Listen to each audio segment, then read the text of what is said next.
श्री गणेशाय नमः। अनंत विद्या चैनल पर आज हम अमृतनाद उपनिषद को समझने की कोशिश करेंगे। तो चलिए शुरू करते हैं।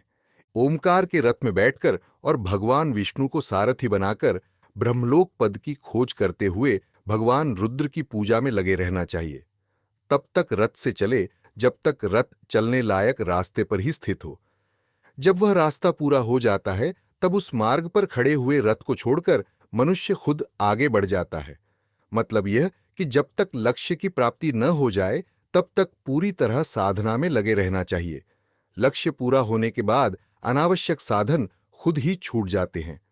प्रणव की जो आकार आदि मात्राएं हैं उनके चिन्ह स्वरूप जो जागृत स्थान सप्तांग एकोनविंशति मुख इत्यादि पद है, उनके आधारभूत विश्व विराट आदि का ध्यान पूर्वक त्याग करके स्वरहीन केवल नाद रूप माकार के द्वारा उसके अर्थभूत प्राज्ञ ईश्वर का ध्यान करने से साधक त्रियतत्व में प्रवेश करता है, जो अकारादि स्वरों और ककारादि व्यंजनों से व्यक्त होने वाले संपूर्ण संसार से पूरी तरह परे है। शब्द स्पर्श आदि पांचों विषय, उन्हें ग्रहण करने वाली इंद्रियां तथा अत्यंत चंचल मन, इन सबको सूर्य स्वरूप अपने आत्मा की किरणों के रूप में देखे। अर्थात आत्म प्रकाश से ही मन का अस्तित्व है और उसी आत्म प्रकाश की बाहरी सत्ता से शब्दादि विषय भी अस्तित्व में है, ऐसा विचार करें। इस प्रकार बाहरी पदार्थों से मन और इंद्रियों को हटाकर केवल आत्मा के ध्यान को प्रत्याहार कहा जाता है। प्रत्याहार, ध्यान, प्राणायाम, धारणा, तर्क विचार तथा समाधि, ये योग के 6 अंग बताए गए हैं। जैसे पर्वतों में उत्पन्न सोना आदि धातुओं का मल उन्हें आग में तपाने से जलकर भस्म हो जाता है, वैसे ही इंद्रियों द्वारा लाए गए दोष प्राणायाम करने से नष्ट हो जाते हैं। प्राणायाम से दोषों अर्थात इंद्रियों में आए विकारों को और धारणा से पापों अर्थात इंद्रिय भोगों के संस्कारों को नष्ट कर देना चाहिए। इस प्रकार पापों और उनके संस्कारों का नाश करके आराध्य के मनोहर स्वरूप का ध्यान करें। आराध्य के उस मनोहर स्वरूप का ध्यान करते हुए वायु को भीतर रोकना अर्थात कुंभक करना, वायु को छोड़ना अर्थात रेचक करना और वायु को भीतर खींचना अर्थात पूरक करना। इस प्रकार रेचक, पूरक और कुंभक के रूप में 3 प्रकार के प्राणायाम बताए गए हैं। प्राण शक्ति का विस्तार करने वाला साधक व्याहृतियों तथा प्रणव सहित संपूर्ण गायत्री मंत्र जो इस प्रकार है: ओम भू, ओम भुवः, ओम स्वः, ओम मह, ओम जनः, ओम तपः, ओम सत्यम, ओम तत्सवितुर्वरेण्यं भर्गो देवस्य धीमहि धियो यो नः प्रचोदयात्, ओम आपो ज्योति रसोमृतम ब्रह्म भूर्भुवः स्वरोम। इसके साथ पूरक, कुंभक और रेचक करते समय जब 3-3 बार मानस पाठ किया जाए तब उसे एक प्राणायाम कहा जाता है। प्राणवायु को आकाश में छोड़कर हृदय को वायुहीन और चिंतन शून्य करके शून्य भाव में मन को लगाना, यह रेचक प्राणायाम कहलाता है। जैसे मनुष्य मुख से कमल नाल द्वारा धीरे धीरे जल को खींचता है, उसी प्रकार धीरे धीरे वायु को अपने भीतर लेना पूरक प्राणायाम कहलाता है। न तो श्वास को भीतर खींचे, न ही बाहर निकाले और न ही शरीर को हिलाए। इस प्रकार प्राणवायु को रोकना यह कुंभक प्राणायाम कहलाता है।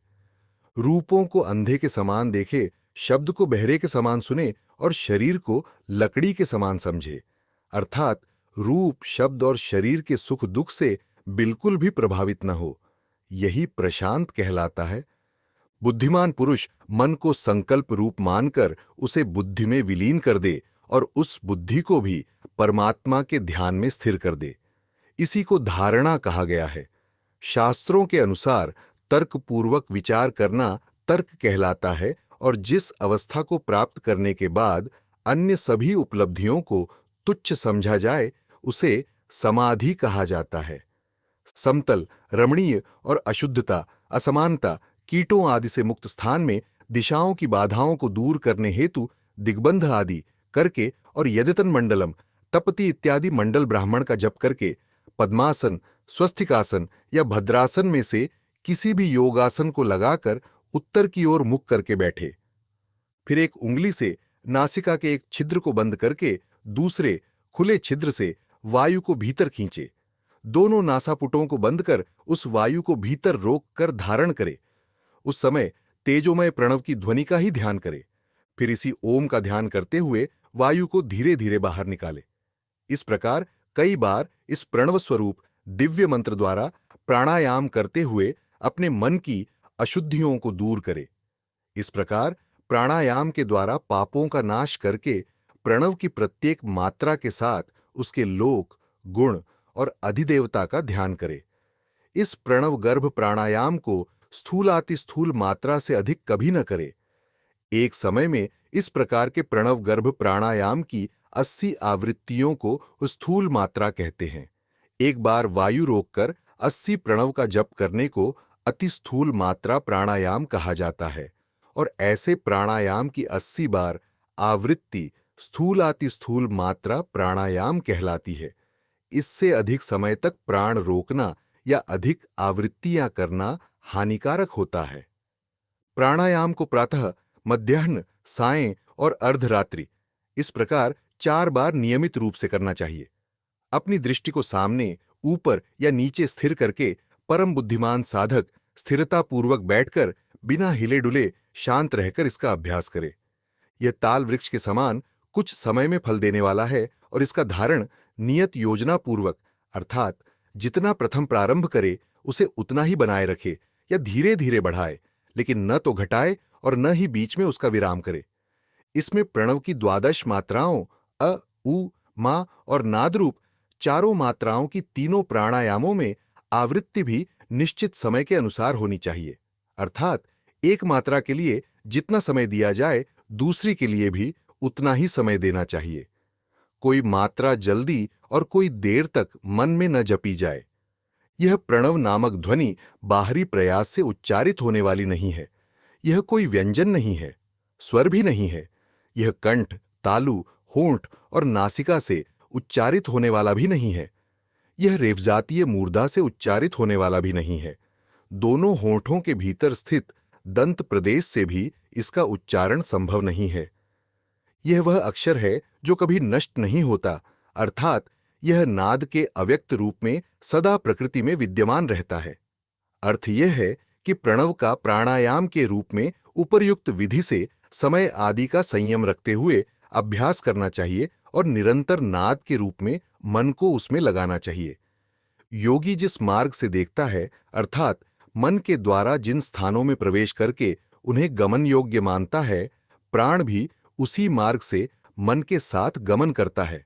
इसलिए प्राण को श्रेष्ठ मार्ग से ले जाने के लिए नित्य अभ्यास करना चाहिए। हृदय द्वार ही वायु के प्रवेश का द्वार है।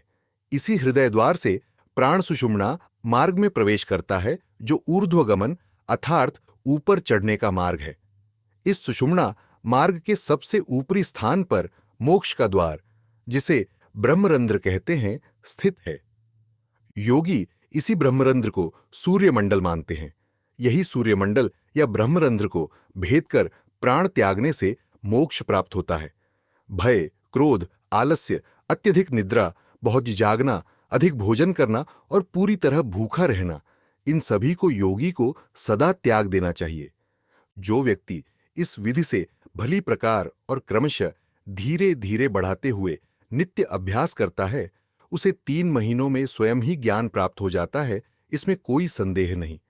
4 महीनों में वह देवताओं को देखने लगता है।